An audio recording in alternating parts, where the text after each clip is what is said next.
Hello, friends, and welcome to our Wednesday evening live stream here at Empty Cloud Monastery. My name is Ayya Vaḍḍha, and I'm here with some of the monastery residents. So I see a few people joining in to the live stream. It looks like there's a good crowd coming. So hello to Gita, Maria, and Sean, and anyone else who's here. Glad to know that there's people here interested in listening to the Dhamma and practicing together. So today I'm going to be discussing a sutta which was selected, and I will go over the sutta, and at the end, if you have any questions, feel free to leave them in the chat box while I'm speaking, and then we can go over those.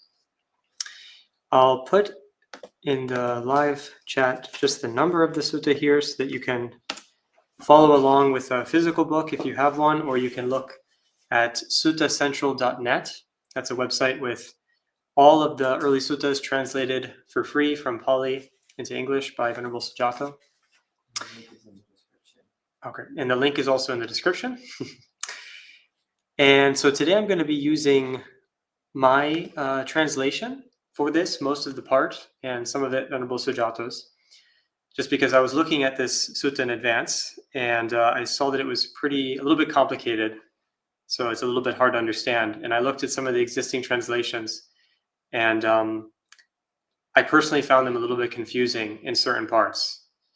Now, that's not to say that my translation is superior or anything like that, but I just found that by kind of putting together the different translations and comparing those with the Pali as well as the commentary, and then considering it myself and what made the most sense in the context, I felt that it would be clearer if I was just explaining with my own translation. Otherwise, I would have to be correcting and constantly, it'd be confusing. So I'm going to be reading from my own translation for the most part. But please feel free to follow along with Venerable Sujato's, Venerable Bodhi's, or Venerable Tanisro's, which are all available in English. And so at this time, I will render homage to the Buddha, and then we'll go ahead and get started with our sutta discussion. Namo tassa bhagavato arahato samma sambuddhassa. Namo tassa bhagavato arahato samma sambuddhassa. Namo tassa bhagavato arahato samma sambuddhassa. Buddhang dhammang sanghang saranang gacchami.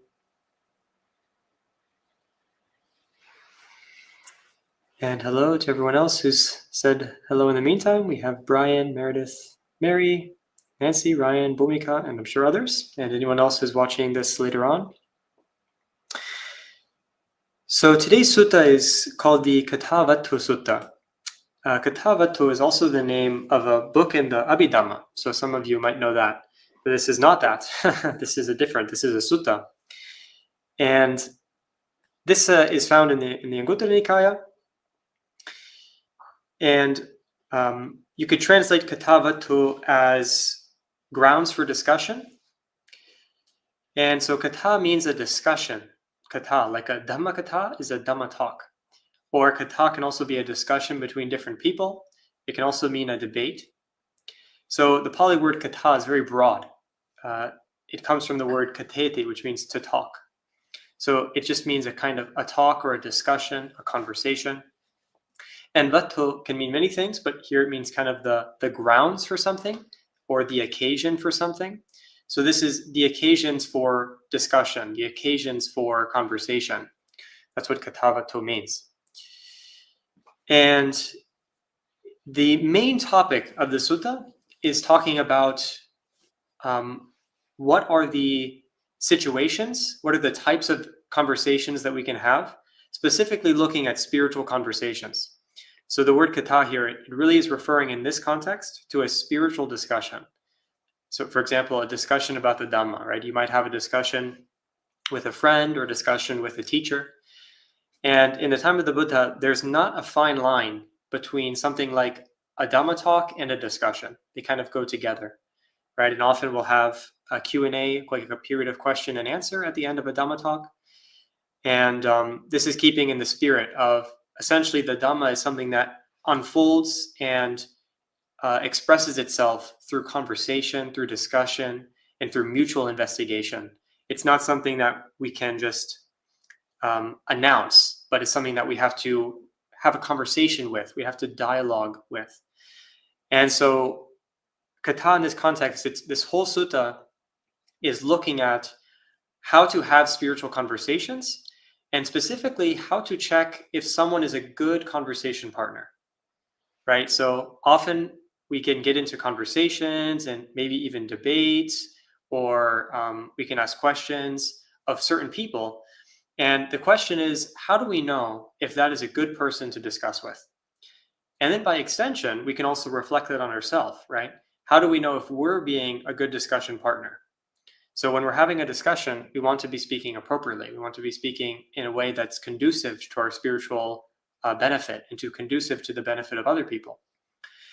And so this sutta is kind of going through, how do you check and how do you evaluate the qualities of a good discussion partner, the qualities of good spiritual discussion?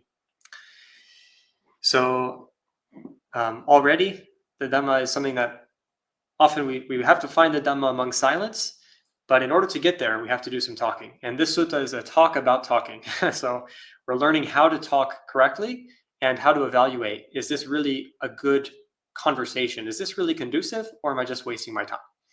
Right? So many times we can have people who are difficult to talk with. And the Buddha was someone who did not tolerate fools. The very first blessing of the Mangala Sutta is asevanatu balanam, not to associate with fools. And so the idea is that if we associate with fools, then we're going to be wasting our time. And we're also going to be wasting their time on foolishness. So when we're having conversations, we want to make sure that the person is having a good faith conversation. By good faith, it means that they're actually interested in growing. And then by extension, we also want to actually be interested in growing. So without further ado, we can go ahead and get started. I will read through the first section of the sutta. But it says, mendicants, these are 3 grounds for discussion. What 3? You might take the past up for discussion and talk about how things were in the past. Or you might take the future up for discussion and talk about how things will be in the future. Or you might take the present up for discussion and talk about how things are in the present. And so this introduction, it can be a little bit confusing. Why is the Buddha talking about the past, present, and future? And the way that I relate to this is that he's giving an explanation of how we can categorize our discussions generally. So any kind of discussion that we're having, one way of analyzing that is, are we talking about the past, present, or the future? Or maybe some combination, right? So an example of this is you might start a discussion with someone like, oh, how did the disciples of the Buddha act in the past? And someone would say, oh, in the past they did this and that and that. And then you have a whole conversation about the past. Or they might say, oh, what is the future Buddha like, right? Some people talk about the Buddha Mitteya. So then they're talking about the future. Or they might be talking about, oh, I'm going through this in my meditation practice. So they're talking about something that's going on in the present. And maybe we're talking about a combination. So maybe we say, oh, all things are impermanent. That's something that applies to the past, the present, and the future. It applies to all 3 times. So we can kind of, any conversation that we're having, we can categorize it into what time period are we talking about. And I think that this is relevant when we get into the next part of the sutta, where the Buddha begins discussing, then analyzing the appropriate way to approach a discussion. And it can help us if we have a way of framing it, right? So when you enter discussion and you kind of take a step back, don't immediately get absorbed, but you take a step back, you say, okay, what are we talking about? And the Buddha, he's just making a very simple distinction. He's saying you can talk about things that were true in the past, true in the future, or that are true in the present. And then we could add some combination of that. So that's just a baseline. These are the grounds. These are the occasions for discussing, right? You might discuss about these types of things.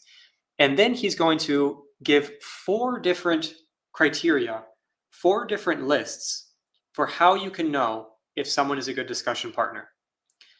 So say that you start a discussion with someone, there's 4 different lists you can use to start discerning, is this someone who's good to talk to? Or maybe there's a teacher, or there's someone who's in your area, or a friend that you know, and you hear them talking to other people, then you can use 4 different criteria for seeing, is it worth my time to have a conversation with them? Is that going to be for my benefit? And then the same, as I said before, we can look at ourselves, right? When we're having discussions, we can also look at ourselves and bring our mindfulness to the discussion and see, by these 4 criteria, am I being a good discussion partner? So how can we be better discussion partners? So the Buddha is going to move on. He's going to give 4. And he's also going to give 1 vital prerequisite. So something that's key in order to have a good discussion. So 4 ways of assessing if someone's a good discussion partner, as well as a prerequisite or a vital condition for having a proper discussion. And then he's going to talk about the benefits of discussion and the purpose of spiritual discussion. That's a kind of outline of the sutta. So here we have the basic topics, right? We have a discussion, could be about the past, the present, or the future. And now how do we discern if we or the other person are good discussion partners? So he continues, he says, now, mendicants, you can know whether it is worth discussing with someone or not based on how they engage in discussion. Right? So how do we know if someone is good or if we are good? We observe our behavior. Right? So sometimes we might think, oh yes, I'm a great speaker. But then when we look at ourselves, we actually are not. Right? So we have to look at our behavior, not about our ideas of ourselves. Or we might think, oh, that person, I don't like them. But actually, they might be very good. They might be a very good person that will help us grow. So we have to not look at our ideas about ourselves or others, but the Buddha is saying you can tell whether someone is worth discussing with or not based on how they engage in discussion. So based on the actual actions of a person. And that is how we tell. We tell by action. And so he begins. This is the first set of criteria for telling. He says, when someone is asked a question, if they do not answer categorically what should be answered categorically, and do not answer with a distinction what should be answered with a distinction, and do not answer with a counter question what should be answered with a counter question, and do not set aside what should be answered by setting it aside, then it is not worth discussing with that person.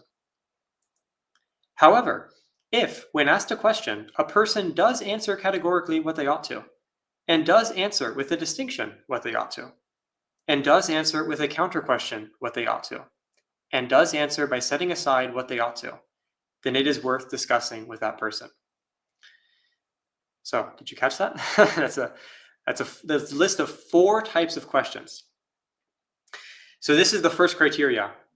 I'll kind of I'll continue summarizing them because it's a lot of information. The first criteria you tell is skill in questions. Skill in questions. So you see, okay, we're having a discussion. Now you need to assess skill in questions. In Buddhism, there's a list of 4 types of questions, and these come up many different times, where the Buddha says that whenever someone is asked a question, there's 4 ways that that question could be answered. So some questions, they should be answered in a certain way, and they shouldn't be answered in another way. So it's important to know what type of question is being asked so that then we can respond appropriately, right? And so the basic gist, the Buddha is saying that if someone doesn't answer questions appropriately, then you shouldn't discuss with them because it's just going to waste your time. So they don't know how to actually engage in question and answer. So skill in questions is the first skill that we should develop in ourselves. And skill in questions here, the 4 types of questions, as I translated them, there are questions which should be answered categorically, questions which should be answered with a distinction, questions which should be answered with a counter question, and questions which should be answered by setting them aside. Okay, so if you can think along with me, if you just think for a moment, what is a question that should be answered categorically? Can you think of an example? A question that should be answered categorically? Just wait a few minutes just to give you, or a few seconds to give you a little bit of time. So a question that should be answered categorically, we can imagine if someone says, is the ear impermanent? You say, yes, the ear is impermanent. It's categorical, right? It's a straight yes or no answer. So a categorical question, the Pali word is ekansa vyakaraniyo panyo. Ekansa. Ekansa means one-sided. Like there's one aspect, it's black and white. There's just one side to the question. It's not a complicated issue, right? So it's not complicated. The ear you can just say directly, categorically, the ear is impermanent. You don't need to analyze it. It's a straightforward answer. So yeah, Ryan Martin says, is suffering caused by craving? Exactly. Is suffering caused by craving? You can say yes, right? That's one way of answering categorically. Now we'll get into this because actually questions can be answered in multiple ways. Sometimes you can answer a question in various different ways, but a categorical question is one that you can just directly answer. So for example, if someone says, is your name Vaḍḍha? My name is Vaḍḍha. That's a categorical answer. There's only one side to it, right? I don't need to break it down. I could break it down if I wanted to. I could talk about my lay name and my dharma name, and we'll get into that. But when we're answering categorically, it just is a single straightforward answer. So there's some questions which we should answer like that. When someone asks us a question, we shouldn't kind of sidetrack. We should directly answer the question.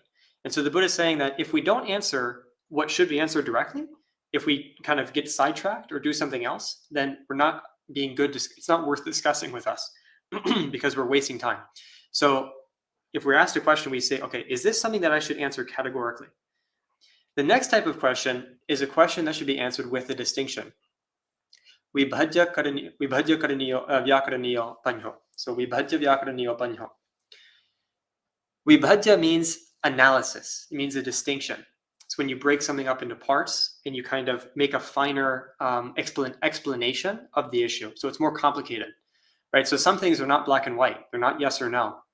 They're not salt or pepper, vanilla or chocolate, right? Sometimes there's other flavors. There's other aspects of an issue. And we can't accurately answer a question if we just give a categorical answer. We have to explain a little bit the point. So for example, someone might ask, are you a monk? I could say, well, there's different types of monks. I'm not a Christian monk, but I am a Buddhist monk, right? So I am a monk, but in a qualified sense. I have to explain. I have to make a distinction between different types of monks and explain which type I am, right? So that's an example of a question which should be answered making a distinction. Or if someone says, for example, is lying... So if someone says, I lied in order to save my mom from harm, is that good or bad? We shouldn't answer categorically, oh, that's good or that's bad. We have to make a distinction. The intention of lying is bad. The intention of saving your mom from harm is good. So we have to make a distinction. It's not good or bad, black or white. But if someone does, for example, an unwholesome action with a wholesome motivation, then we have to distinguish between the wholesome and the unwholesome. We can't say good or bad. It's a mixture, right? So this is an example of a question which we have to answer by making a distinction. So if someone answers categorically that anytime you lie, it's 100% bad, well, they're not making distinctions about the different motivations behind lying. It's true that the intention of deceiving is always bad, but there's other motivations when you do an action, right? So we have to make a distinction. And it's the same with doing something good, right? Maybe you gave someone a gift so that you could impress your friends. Okay, we have to make a distinction. Giving a gift is good. Trying to impress people is not good. So we make distinctions, and it's not something that can be answered one-sided. So that is the second example. The third type of question are questions which should be answered with a counter question. So you can think questions which should be answered with a counter question. You have an example of this. One example, which is from the commentary, is that if someone says, are the eye, maybe I'll kind of edit it a little bit so it's clearer, are the ear and the nose the same? Are the ear and the nose the same? You have to ask a counter question. The same in what regard? And then the person says, are they the same in their function? And then you can say, no, they're not the same. The ear hears, the nose smells. But then say, are the ear and the nose the same? And you ask a counter question, the same in what way? And they say, are they both impermanent? Then you say, yes, they are. So you have to ask a counter question. You have to clarify, right? So you can't just immediately answer. You have to get a response from the person about what they're actually asking. Another example of a counter question is if you want the person to reflect, right? So if someone asked me, Venerable, what is a counter question? And I say, what do you think? What would a counter question look like? That's a counter question, right? So I'm turning it around on you, and that's answering with a counter question.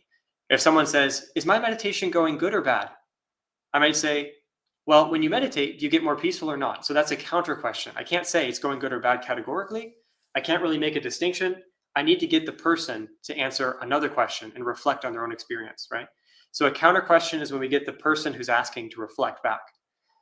That's a counter question. Patipucha vyakaraniyopanyo. And then the fourth type of question, the fourth and the last one, is a question which should be set aside. Tapaniya vyakaraniyopanyo. Tapaniya. So tapeti means to set it aside. So this is a question which you should not answer. You should just, it's something that you should set aside. The classic list of questions which should be set aside are the 10 undeclared questions. In some traditions, there are 14. So either 10 or 14 undeclared questions. So for example, someone says, Loko sasato wa asasato no. So is the world eternal? The universe, is it eternal or is it non-eternal? The Buddha famously said he did not answer that question. He set it aside, right? That's not something that should be discussed. It should be set aside. Or if someone says, Tanjivan tang sariranti, is the soul and the body, are they the same thing? That should be set aside. Anyan jivan anyang sariranti, is the soul something else from the body? The Buddha says that should be set aside. So there's a list of 14 questions, which are questions that should not be answered. They should not be said, oh, yes or no. They should not be distinguished like, oh, sometimes it is, sometimes it isn't. And you shouldn't say, well, what do you think? You should say, that is something that has not been declared. That is something that should be set aside. So that's an example of a question that should be set aside. But there's other examples of questions, right? Someone might ask something which is irrelevant, right? They might say something which is off topic. And you can just imagine, right? If you're having a discussion with someone and they start answering irrelevant questions and sidetracking the conversation, then if they don't know what question is worth answering and what question needs to be set aside, then it's not worth discussing with them. So we have to have this discernment to know, okay, this question needs to be set aside. This question, I should ask them a question back in return. This question is very simple, yes or no, black or white, it's categorical. And this question, I need to make a distinction. I need to analyze it a little bit further before I can answer it. So these are the 4 types of questions. Categorical questions which should be answered categorically, questions which should be answered with a distinction, questions which should be answered with a counter question, and questions which should be answered by setting them aside. And so that is what the Buddha is saying here, right? Our first criteria, do we have skill in questions? And if we do, the Buddha says, then it is worth discussing with that person. It's worth having a spiritual conversation with that person. It's worth listening to that person. Then he continues, mendicants, you can know whether it is worth discussing with someone or not based on how they engage in discussion. When someone is asked a question, if they do not keep straight what their stance is, the purpose of the discussion, the opposing view, or maintain proper procedure, then it is not worth discussing with that person. However, if when asked a question, a person does keep straight what their stance is, the purpose of the discussion, the opposing view, and maintains procedure, then it is worth discussing with that person. Okay, so let's break this down a little bit. So these are 4 things here. And I call this skill in conventions. So skill in questions, right? We need to know when we're getting a question, how do we answer it appropriately? And then the next one I call skill in conventions. Conventions in the sense of like, you need to know the conventions of having a conversation, right? So when you're having a conversation, so the first thing here is, do they keep straight what their stance is? So you can't keep the stance straight. So for example, if they say one thing and then they contradict themselves and they say another thing, and then they say something else. So they don't maintain a solid position. They're not keeping straight what they're saying. So that is an example of, they're not maintaining the conventions of conversation, right?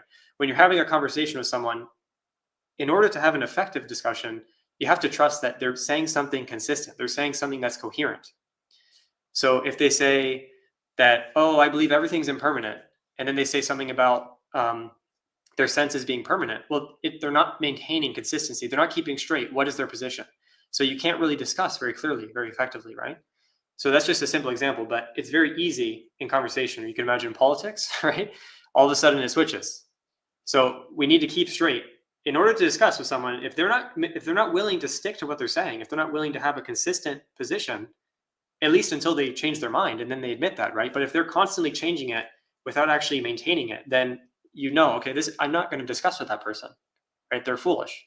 So, and also when we're talking, if we're not being honest and we're constantly changing our position in order to win an argument, well, we're not really having an effective discussion. It's not worth someone's time to talk with us, right? So we need to say, okay, this is my stance. This is what my stance is, and this is what not my stance is. And if we change it, then we need to clarify, okay, now this is my stance, right? So whenever we're talking, we have to maintain our stance. We have to keep it straight. What is it? So that's one convention of a conversation. The next one is the purpose of the discussion. This one is very hard to translate, but I think what makes most sense to me is the purpose. Pali word is parikappa. It can also mean like intention, but I would say it means the purpose of the discussion. So like, why are you having the discussion? So if you're discussing with someone and then all of a sudden they switch their entire motivation, the intention, the purpose, you can't have an effective conversation, right? So if you're there to talk about, for example, you're there to ask for advice, right? And they're giving you advice, and then all of a sudden they switch it and they start talking about something else. So now they want to talk to you about their favorite holiday. They're not maintaining the purpose of the discussion. You're there to talk about something particular, right? So when we're having a discussion, one of the conventions is that there's a particular purpose, and we need to maintain that amongst each other. Otherwise, the discussion falls into chaos. So it's not worth discussing with someone who doesn't maintain a shared purpose. They don't have this conventional standard of we're here to talk about something in particular. And then the next one I translated as they don't keep straight the opposing view, right? So let's say you're having a discussion with someone, specifically like people with different opinions, right? People with different beliefs. So often the Buddha would talk with non-Buddhists, and he would talk with maybe monks who were learning and they had different opinions. And when we're talking with people who have different ideas, right, we have to keep straight what their idea is. So a common example of this is straw manning, right? Straw manning is where you set up an argument that doesn't actually represent the person's position in order to win the argument, right? So maybe you say like, oh, you think that everyone in the world is bad, but really they didn't say that, right? So it's kind of just a random example, but we kind of push a very argument which is very easy to defeat in order to make them lose. But actually their argument is more subtle than that, right?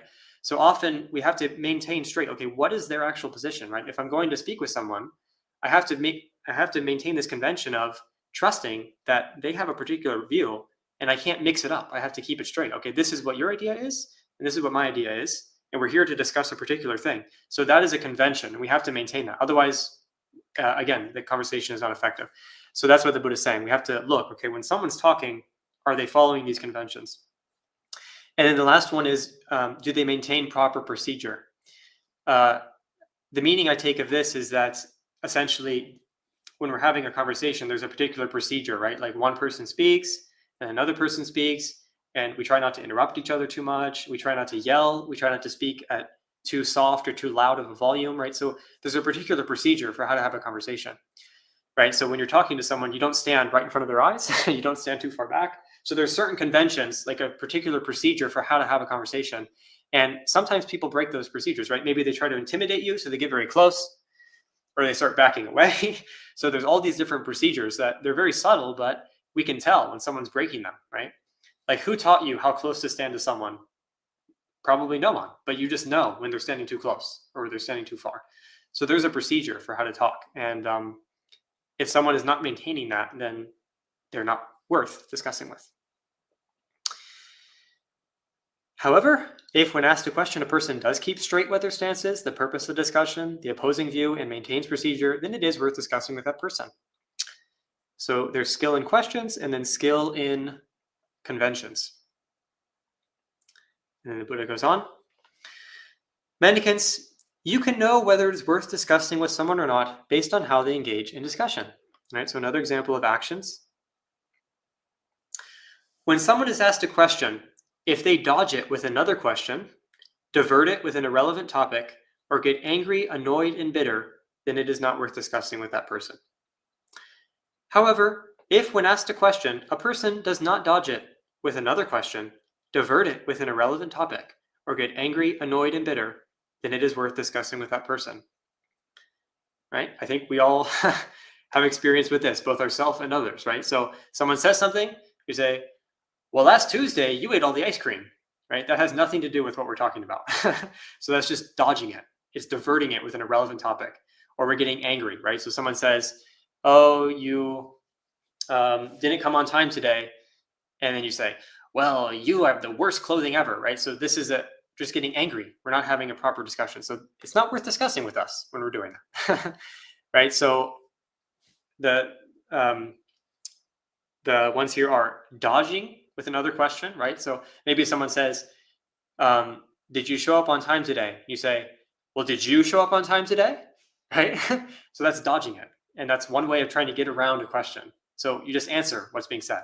The next one is diverting it with an irrelevant topic, right? Did you show up on time today? You say, oh, I had such a great breakfast. What did you have for breakfast? Right? So we're diverting it. Has nothing to do with what we're talking about.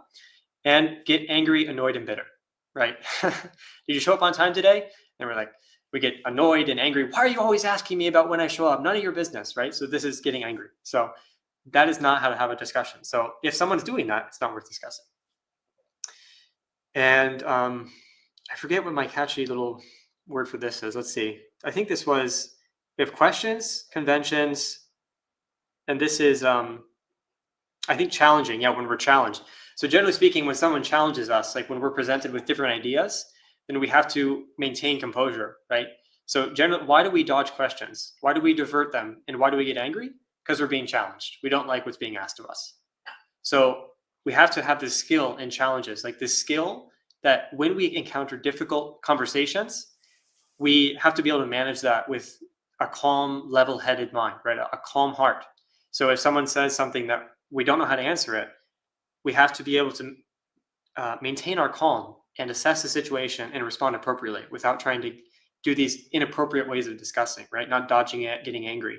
So maybe you can call this skill and challenges, right? When we're challenged in a conversation, we have to have this skill of like how to navigate those without falling into these traps. And again, then you can also look, right? If someone is consistently doing this, you should stop talking with that person. Right? So sometimes we tolerate people when really the Buddha is saying you should not, it's not worth discussing with that person. If someone is constantly switching their stance, they are dodging questions, starting to topics, getting angry with you, and they are answering questions inappropriately, then it's not worth discussing. So we also have to look like, am I really spending time with wise people? Okay, and then the last one, what it says, the last of the 4 criteria, what it says, mendicants, you can know whether it is worth discussing with someone or not based on how they engage in discussion. When someone is asked a question, if they take to intimidating, overwhelming, and ridiculing, fixating on trivial mistakes, then it is not worth discussing with that person. However, if when asked a question, a person does not take to intimidating, overwhelming, and ridiculing, fixating on trivial mistakes, then it is worth discussing with that person.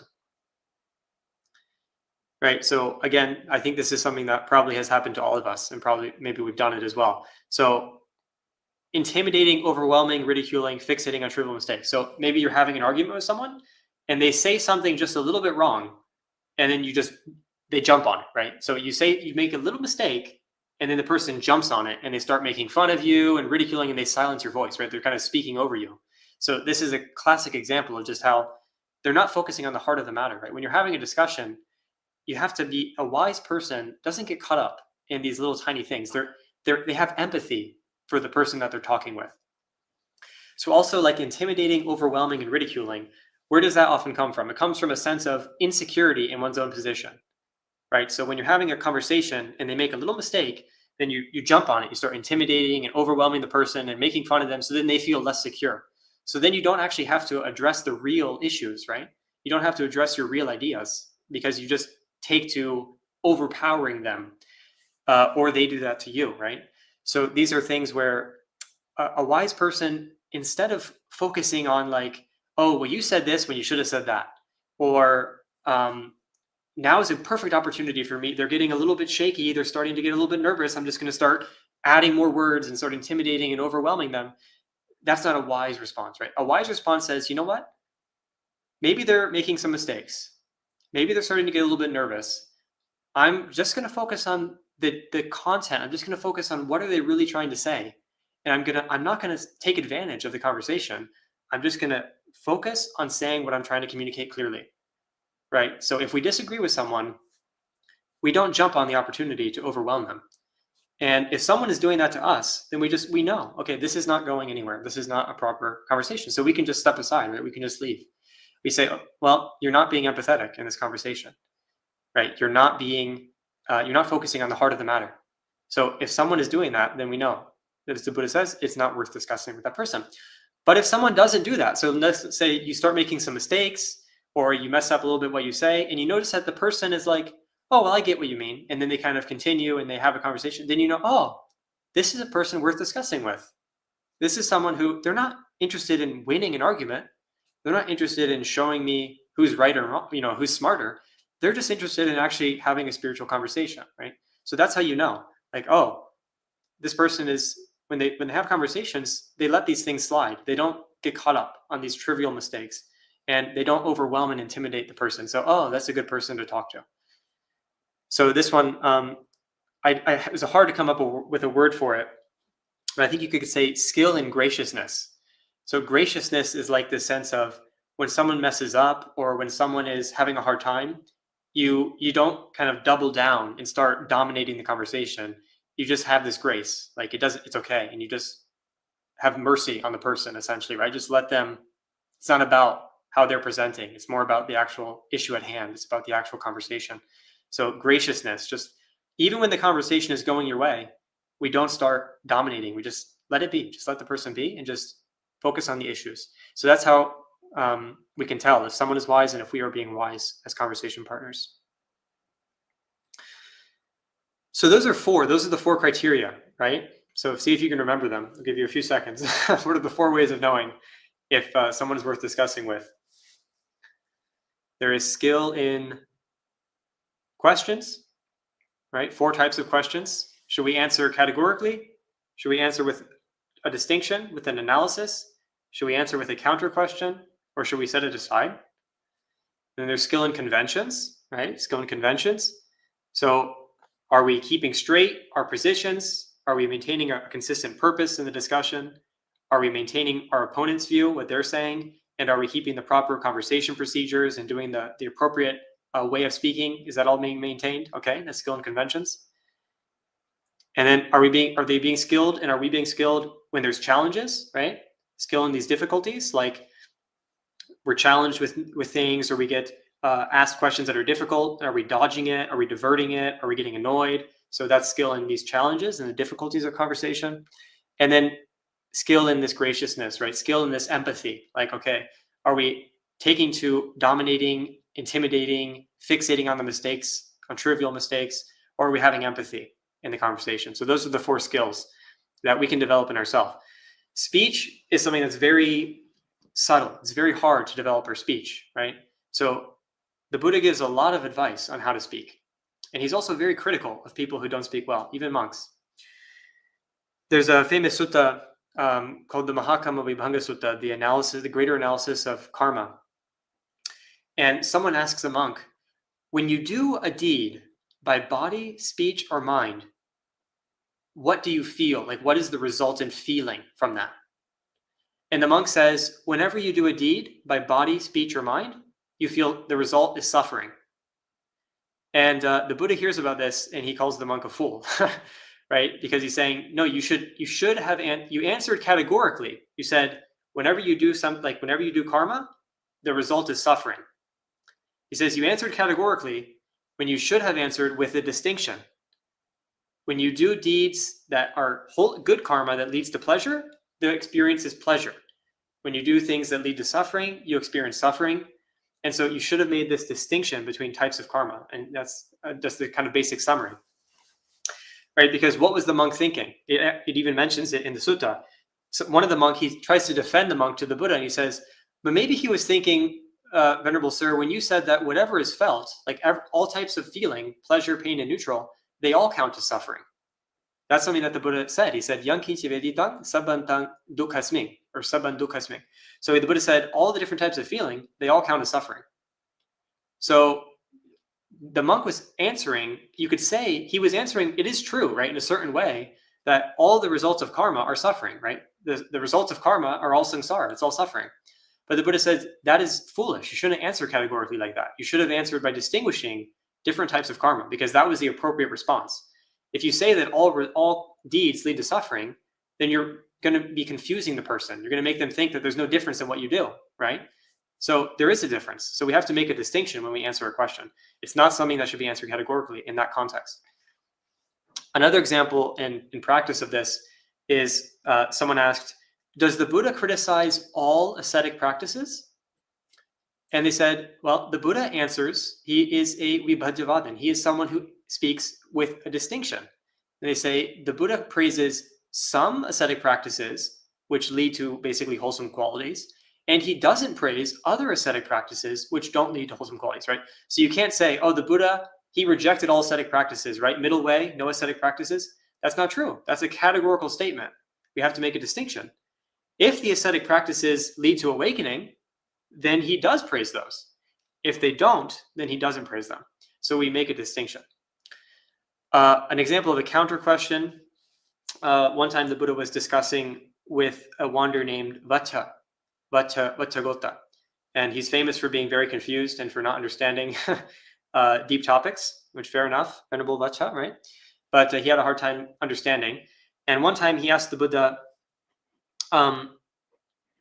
he said, other ascetics, when their disciples pass away, when it's a person that they consider to be enlightened, then they say, oh, they were reborn here, or they were reborn there.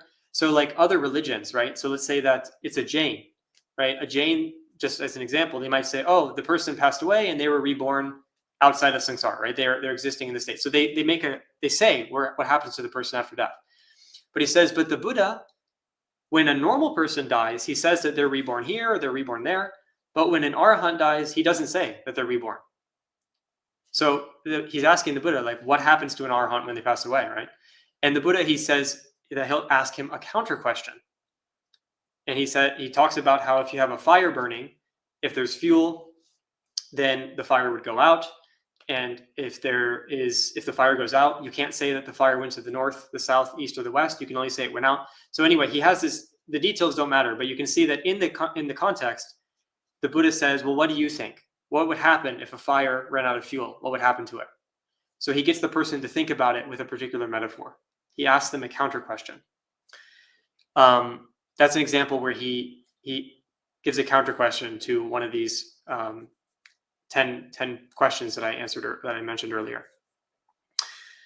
So anyway, these are just a few examples of questions which are categorical, distinguished, counter question, or to be set aside. So that's how you can get a little taste of that. And then we're on to the last part of the prose. The last part, the fifth part is what is, apart from these 4 skills that we should have in discussing, there's another one, there's a fifth one, which is something that's necessary in order to really have a meaningful conversation. There's one thing that we must have. It's a necessary condition. Buddha says, mendicants, you can know whether someone has the necessary condition or not based on how they engage in discussion. So necessary condition, I take contextually to mean the necessary condition for a proper conversation, right?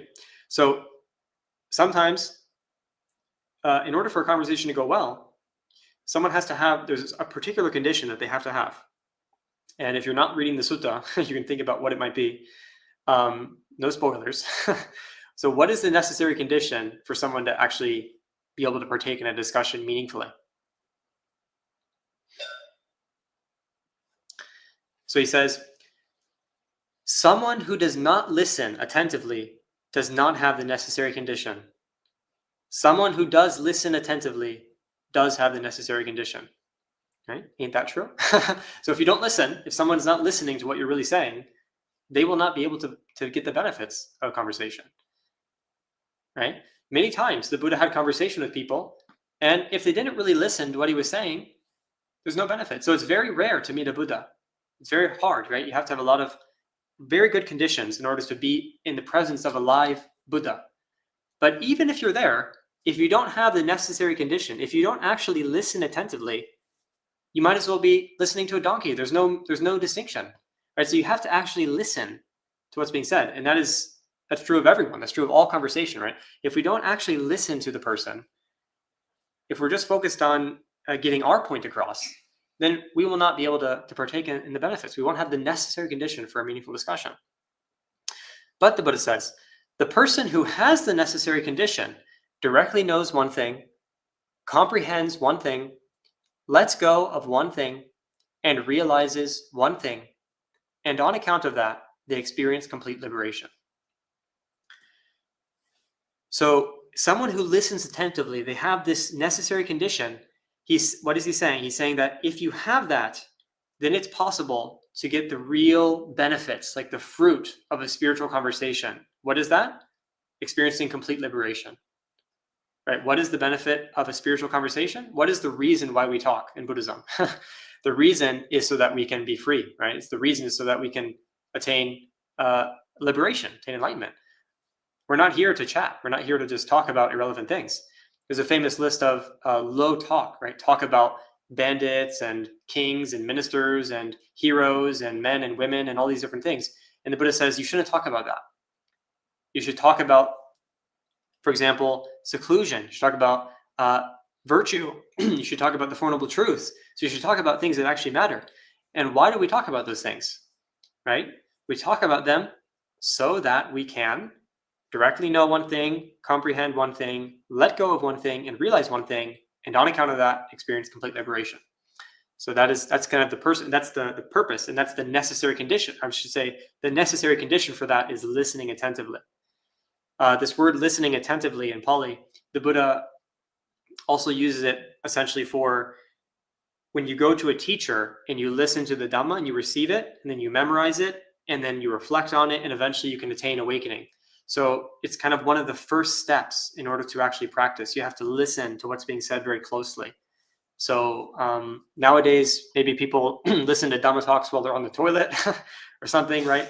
So that's not really, maybe it's possible to listen very attentively, but most of the time when we're listening to something important, we should focus. That's what we should be focusing on, right?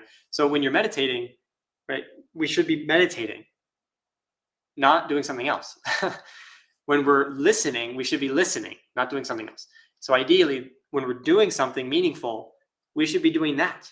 That is the necessary condition to get the benefit from it. Now, what does this mean? Directly knows one thing, comprehends one thing, lets go of one thing, and realizes one thing. What is this one thing? What are the things? The sutta doesn't actually say. But there's a list sometimes in Pali, in the suttas, of these different things. So like a famous example is the Four Noble Truths, right? The Buddha says suffering should be comprehended. The cause of suffering should be abandoned or let go of. The cessation of suffering should be realized, and the path should be developed. So that's an example of like individual things, and they each have a particular verb that goes with them. Now this list is a little bit different because it says it has the three. So comprehending usually goes with suffering, letting go usually goes with the cause, craving, and realizing usually goes with the third one. So you realize nibbana. However, directly knowing, the word in Pali is abhijanati, is not part of the Four Noble Truths. The fourth one would be developing. So directly knowing it does come up sometimes, but it's a little bit different. The commentary says that this refers to the Four Noble Truths, which is fine. I mean, it's possible, but usually that's not what the word abhijanati means. It doesn't usually refer to the path. Usually you say the path is developed, not directly known. So you can kind of fill this in, right? If you want an example of things, you can go to Digha Nikaya 34, the Kathāvatthusutta. And in the Kathāvatthusutta, Sariputta gives a list. He says, what's one thing to be directly known? What's one thing to be comprehended? What's one thing to be let go of? What's one thing to be realized? What's one thing to be... And he gives a list of one thing, and each thing is different. So like one thing to practice is maybe mindfulness of the body. One thing to comprehend, and he'll give like a particular thing. And then he'll say, okay, what are two things that you should directly know? What are two things you should practice? Maybe it's like samatha vipassana. And they'll say, what's three things you should practice? Sila, samadhi, panya. What's 4 things? And then he'll give a list of 4 satipatthanas, 4 practices of mindfulness. What's 5 things? So then it's a list, right? So this is like a single thing.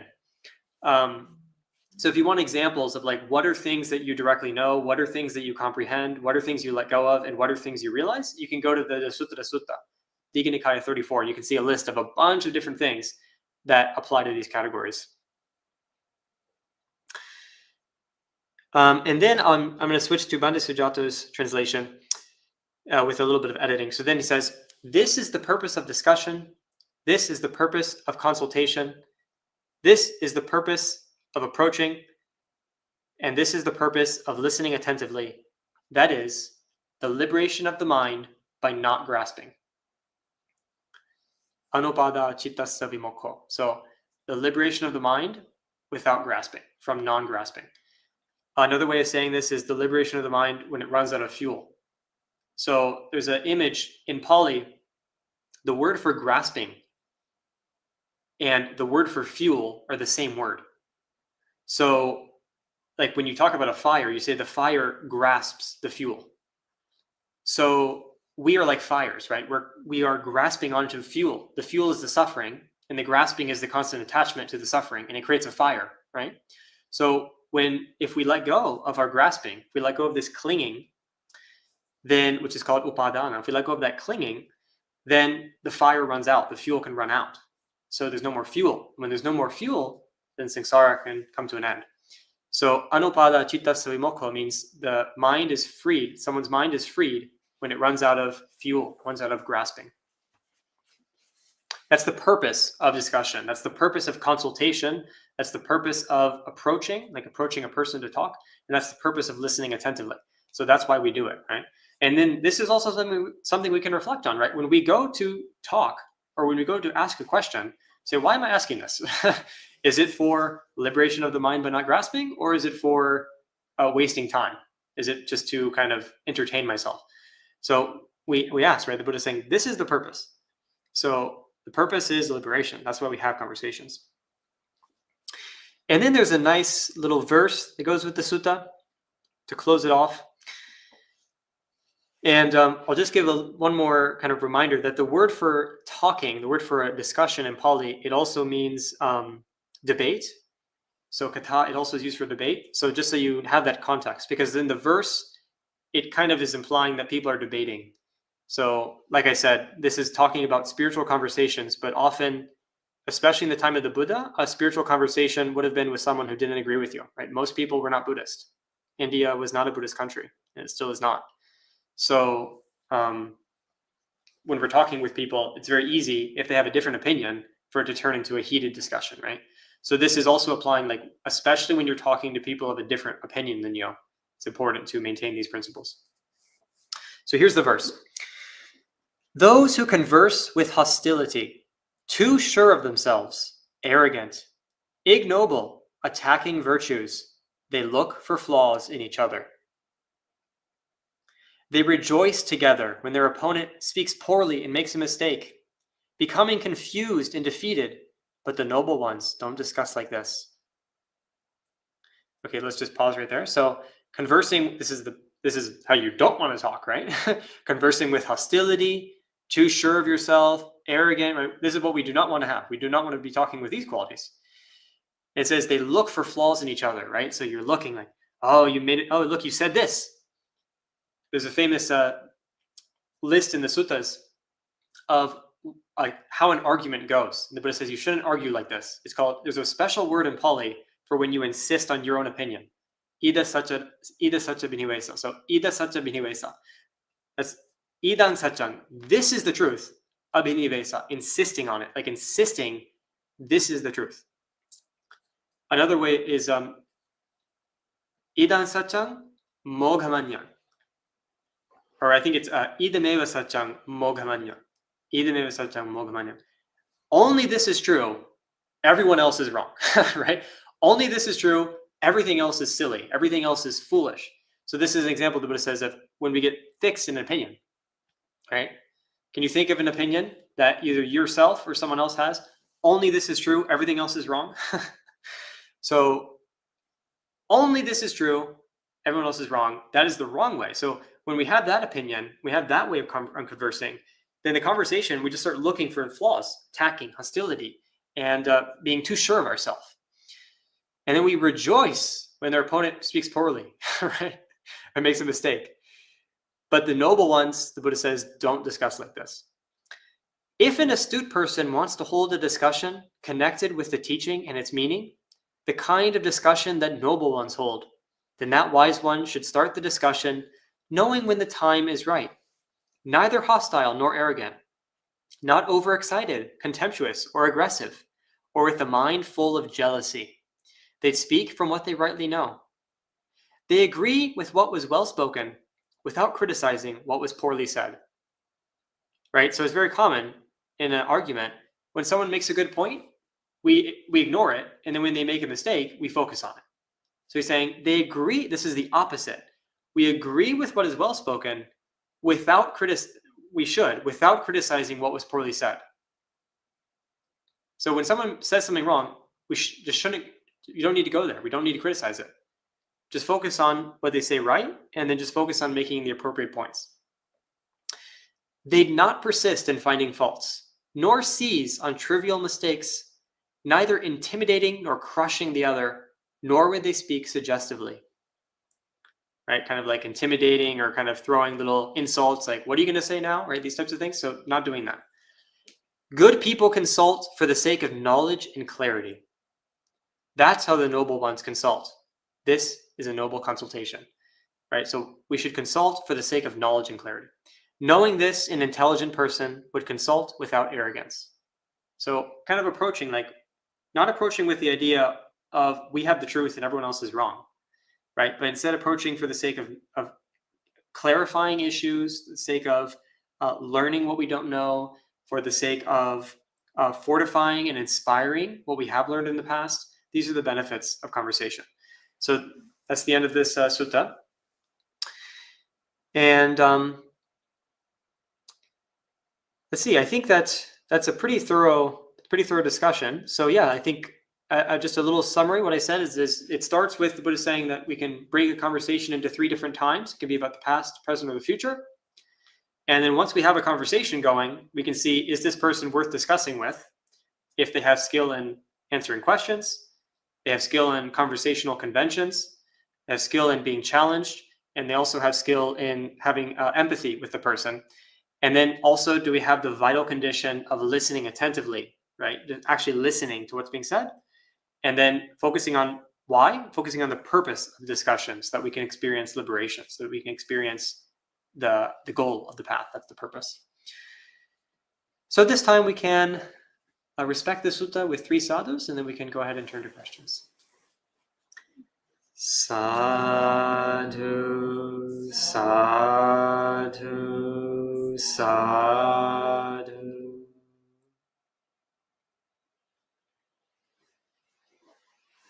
Okay, we made it. There's a lot of information in that sutta, but I hope it was useful. So now we can look at some questions online. Let's see. Have some hellos. Hellos. Cynthia has a question which is a little bit off topic, but I will answer it without diverting from the discussion because it is somewhat brief. Is your monastery for bhikkhu and bhikkhunis? So Cynthia, if I was being very strict, I might set this one aside, but it is for bhikkhus and bhikkhunis. We have both bhikkhus and bhikkhunis staying here, and so if you'd like to see the Fourfold Assembly, then you're welcome to come. And Richard has a question. Says, what's the difference between a question that should be answered by analysis and others that should be answered by a counter question? Well, Richard, I might ask you a counter question and say, what do you think the difference is, right? Can you think of a difference? But we can look at it a little bit, right? So a question which should be analyzed and a question which should be asked a counter question. If, for example, let's go back to the simple example I gave. If someone says, are you a monk? Right? So a counter question would be like, well, what do you think? Or well, what is a monk, right? Is that the appropriate response? No, right? That would not be appropriate. If someone says, are you a monk? Then I wouldn't be answering their question if I said, well, how do you define a monk? Maybe that's a way of answering if it's very unclear. But usually I would say the most simple, the most direct way to say, yes, I am a monk. And I might analyze it and say, I'm a Buddhist monk, though, specifically. Right? So, because it's pretty clear. I don't really need to make it more complicated than it is. Right? Now, if I feel that someone has a misunderstanding, then I might say, well, what do you mean by monk? That's a counter question. So a counter question is used when you need to get the person's feedback, or when you want to get them to think about it. But you don't need to go there if the question is very clear, right? If it's a clear question and there's a clear, simple answer, then you just need to break it down into its pieces. So like, essentially you could say that a question which should be answered with analysis is very similar to a categorical question. It just is a little bit more complicated. Whereas a counter question is something that really involves the participation of the person who's listening, right? It's better answered with participation rather than a simple answer. So, right, another example, when someone says, how many gates of action are there? Right? You could say, well, there's the body, there's the speech, and there's the mind. So it's very straightforward. I don't really need to ask a counter question, right? It's taking away a little bit from the simplicity of the question. But like I did say, there are times when all four can actually apply sometimes. So sometimes a counter question is good just to help the person learn, right? Like if you say, well, what do you think? What do you think? So that's just a simple counter question. But that's more of a kind of, at that point, we're entering more into a discussion.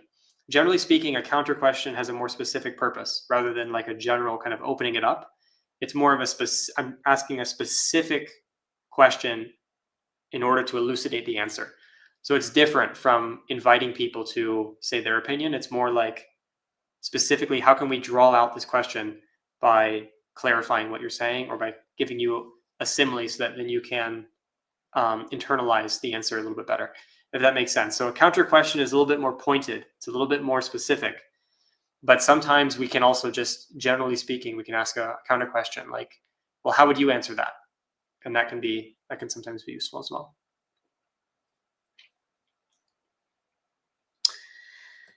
And Ryan says, how can we apply these teachings in a business environment? Well,